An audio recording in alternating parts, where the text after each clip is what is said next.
Spec Ops: The Line is a third-person military-themed shooter with a focus on a dark and mature narrative, which follows a squad of Delta Force operators into Dubai on a rescue mission. The setting of Dubai really influences the style of combat in Spec Ops: The Line. The unique architecture that's there does some really interesting things with our combat space. We draw a lot of inspiration of the way things were built there, like the scale is just really over the top. And as an art team, we use that to translate it into our game environment. So all the spacing is bigger, everything is a little bit more grand and spectacular. The city's been covered with millions of tons of sand. It really provides sort of a very new and fresh combat experience.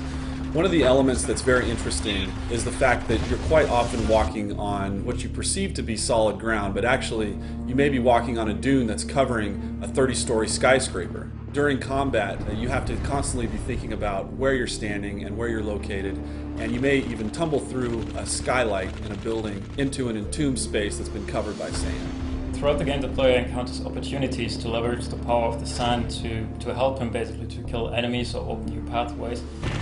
You basically see sand piled up behind a window, and you shoot the window, and sand comes pouring out.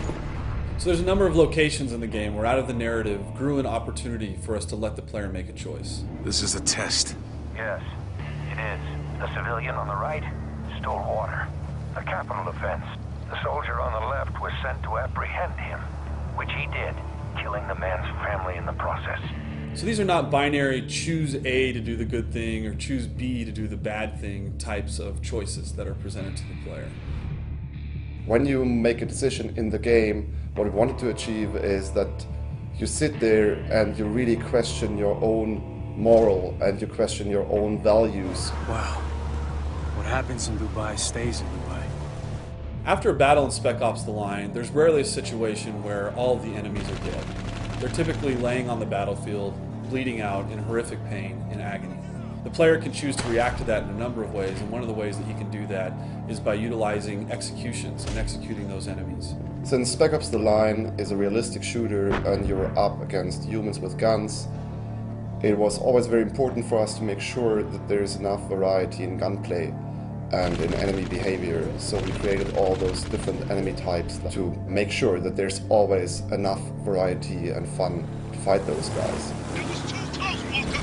Take this guy out! Is that all of them?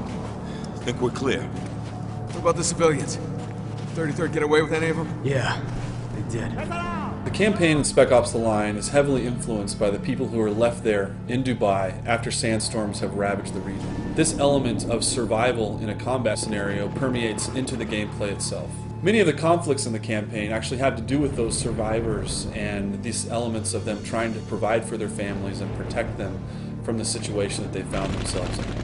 This element of civilians being found in the middle of combat scenarios adds a lot of tension to the combats in Spec Ops: The Line. The CIA doesn't start when it can't finish. Well, now's the time to prove it, because I'm not telling you shit. No! What the hell? What we wanted to achieve was that the player really not only makes his decisions as the character, but also as himself, as a person, as the human in front of the console. We hope that this invites players to think about what wartime scenarios are really like for the people that are trapped within their confines.